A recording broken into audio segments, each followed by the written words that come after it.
E aí, pessoal, tudo bem? Estamos aí de volta para mais uma aula. É um prazer estar falando com vocês. Hoje nós vamos falar um pouquinho sobre tecido muscular, um dos tecidos mais importantes do nosso corpo. Está ligado com várias funcionalidades. Bem, estão preparados? Então vamos para a aula.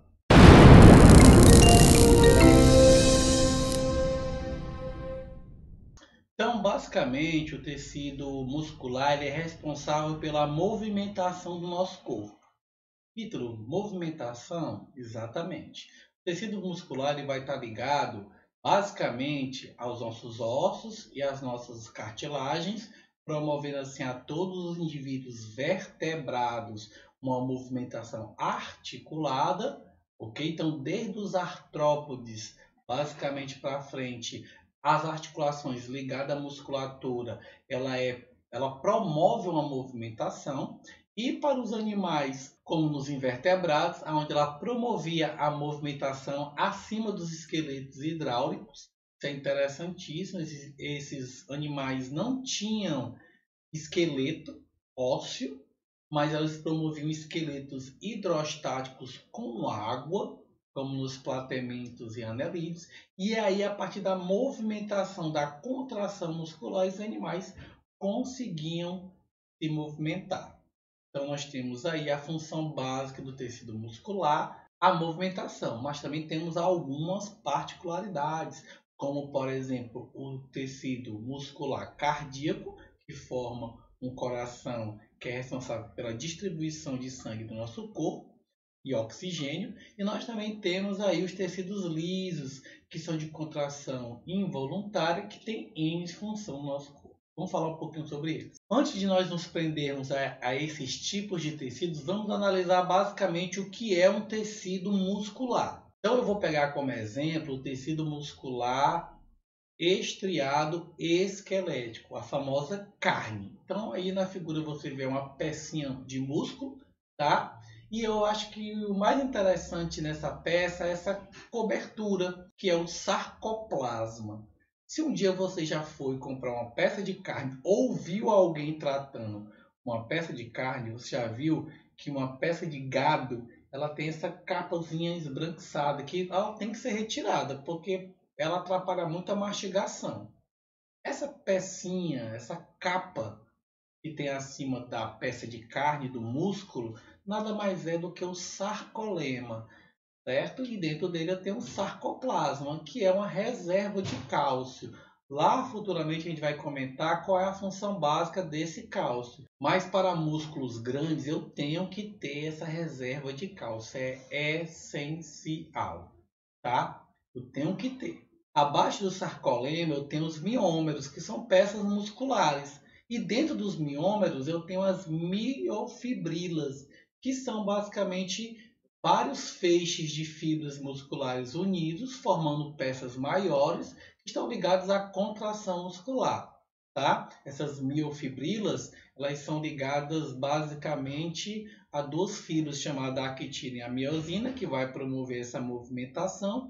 E, interessantemente, elas necessitam do cálcio, certo? São geralmente a musculatura é riquíssima em mitocôndrias para promover a queima e a movimentação de substâncias, e essa movimentação vai ser interessante para todos os vertebrados. Curiosidade: muitos halterofilistas, principalmente antigamente, eles tinham como costume se utilizar de substâncias oleosas, como uma vitamina para equinos chamado ADE, vitamina A, vitamina D e vitamina E. Todas são vitaminas o quê? Lipossolúveis, vitaminas que se dissolvem em gordura, tá? E o músculo ele é rico em água. Então o que é que muitos halterofilistas faziam para ter um ganho de massa? Compravam essa vitamina, injetavam no músculo.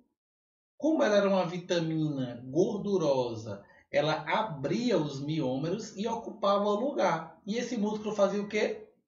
Inchava. Então ele ficava altamente inchado, dando a impressão que a pessoa havia tido um ganho muscular, mas era apenas ilusão.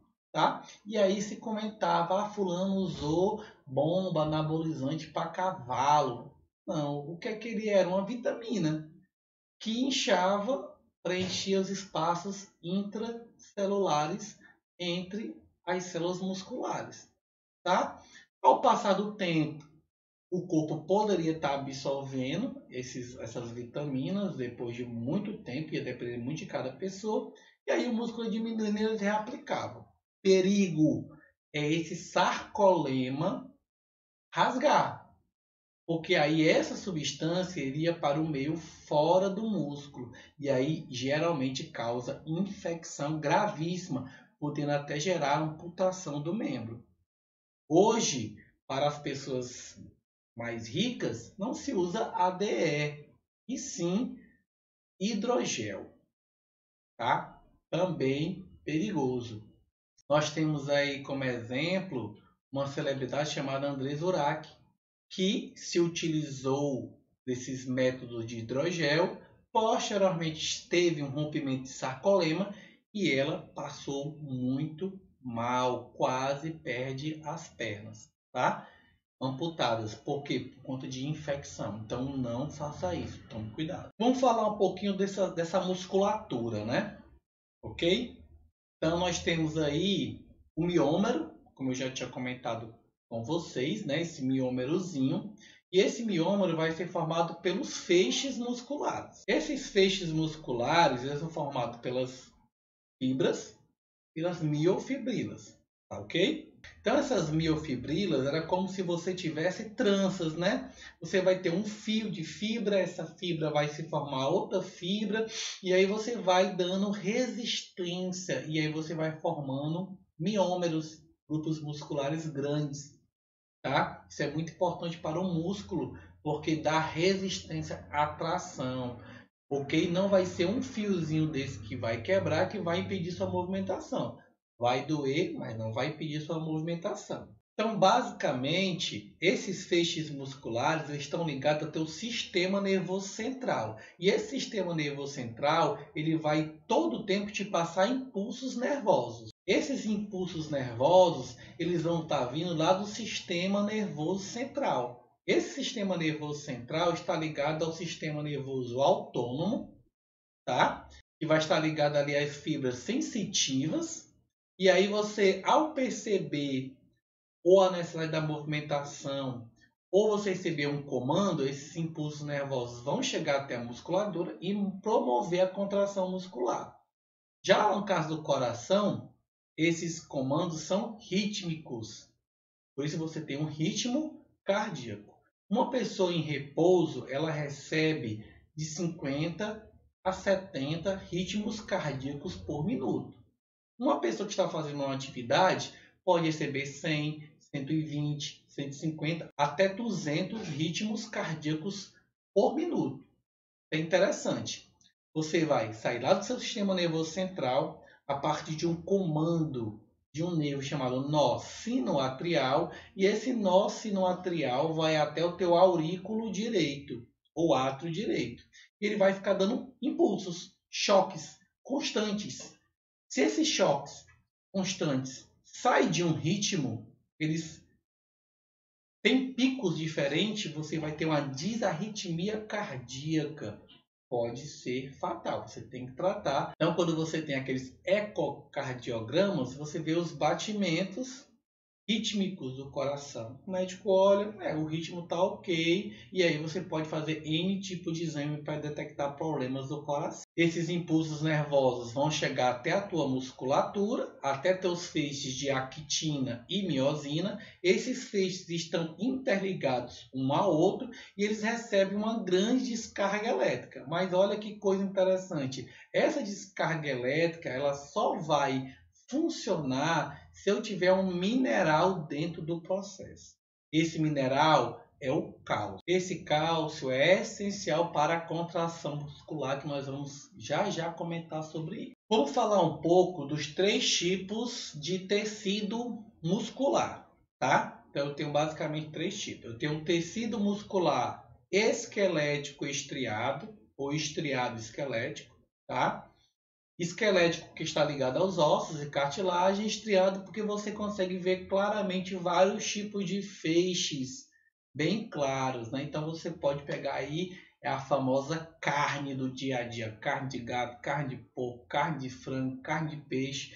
Toda a carne é ligada ao músculo estriado esquelético, tá?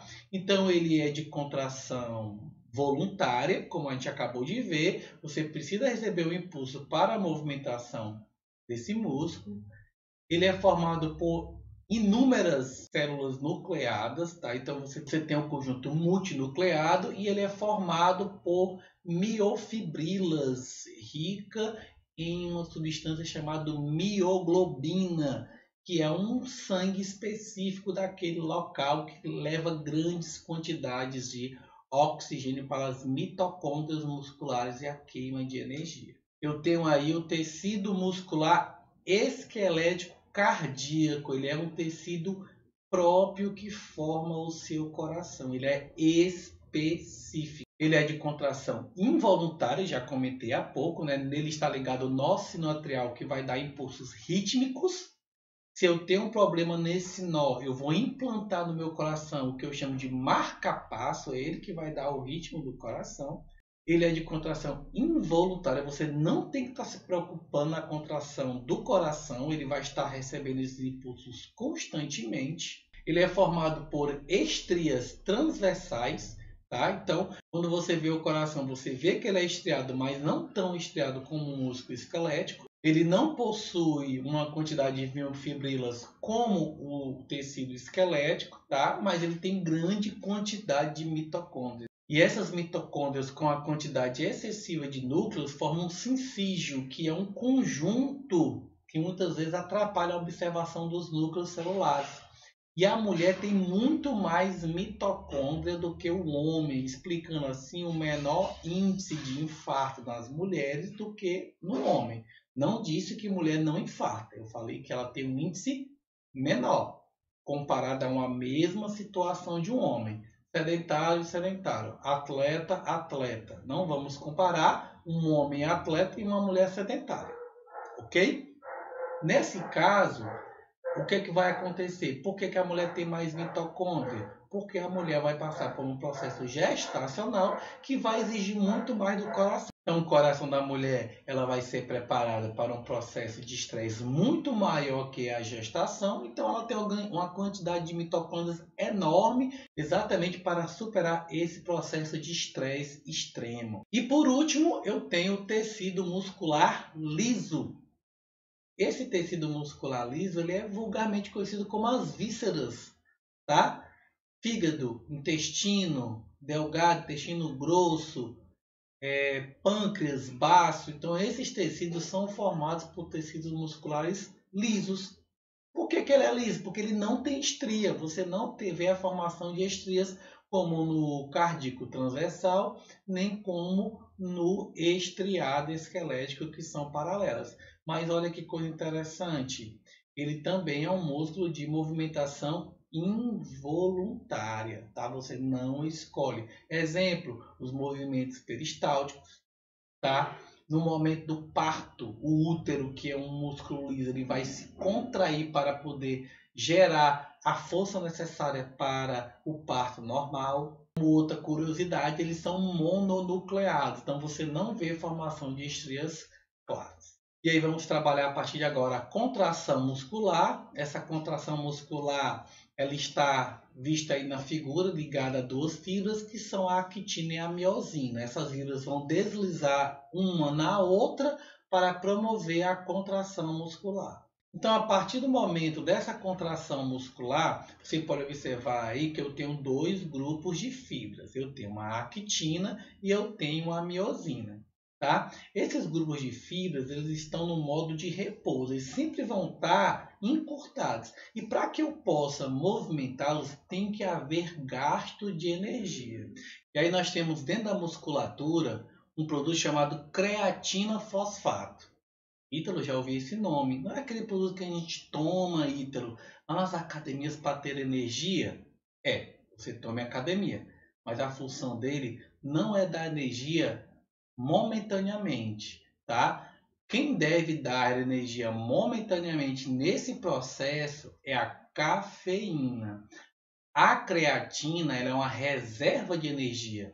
Olha que coisa interessante. Teu músculo armazena energia dentro do processo com ATP para aquele momento de explosão. Se eu fosse depender de queima de açúcar para ter energia, eu nunca ia conseguir ter explosão muscular, porque o músculo exige grande quantidade de energia. A creatina ela armazena 500 vezes mais energia do que o mesmo mol de açúcar.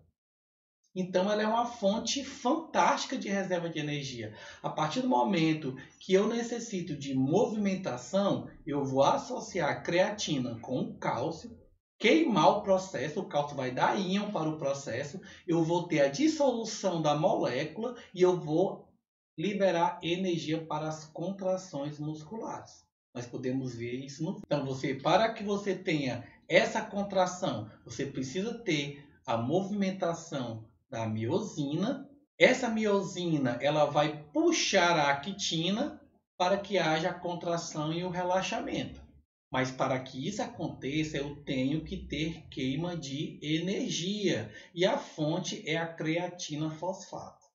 Então, o que é que adianta eu tomar creatina lá na academia? A creatina, ela não é ilimitada. Entenda, se você hoje malha pesado, gasto, principalmente mulher que malha a perna, um grupo muscular enorme, tá? Então eu malhei hoje perna, pesado.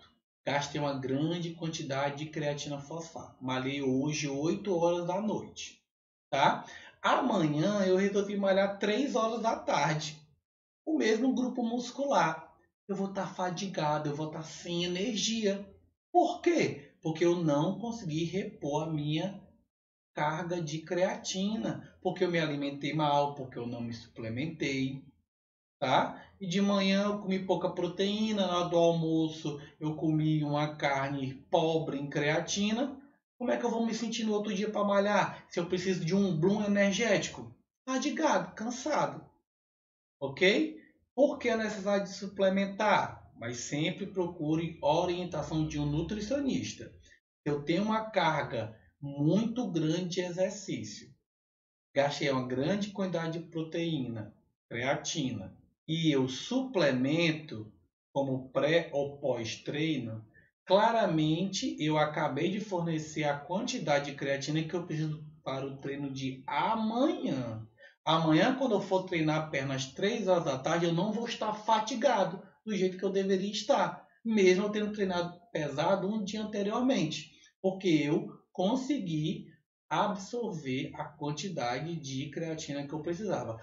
Então quer dizer que a creatina ela não é um pré-treino energético para aquele momento? Não, para aquele momento é a cafeína. A creatina é um pós-treino para o dia posterior. Ele é um antifatigante. Como você pode observar, existe a queima energética, a queima de ATP, o cálcio é necessário para que haja a liberação dos sítios de troponina lá dentro da músculo de actina. Aí a minha miosina ela puxa a musculatura e deixa a musculatura totalmente liberada para a movimentação. Se me falta cálcio, falta a queima de creatina, falta a liberação de troponina, consequentemente eu não vou ter movimentação, eu vou ter câimbras musculares, simplesmente, tá? Então, quando eu tenho alimentos ricos em cálcio, queijos, leites e outros alimentos, né, algumas folhas verdes,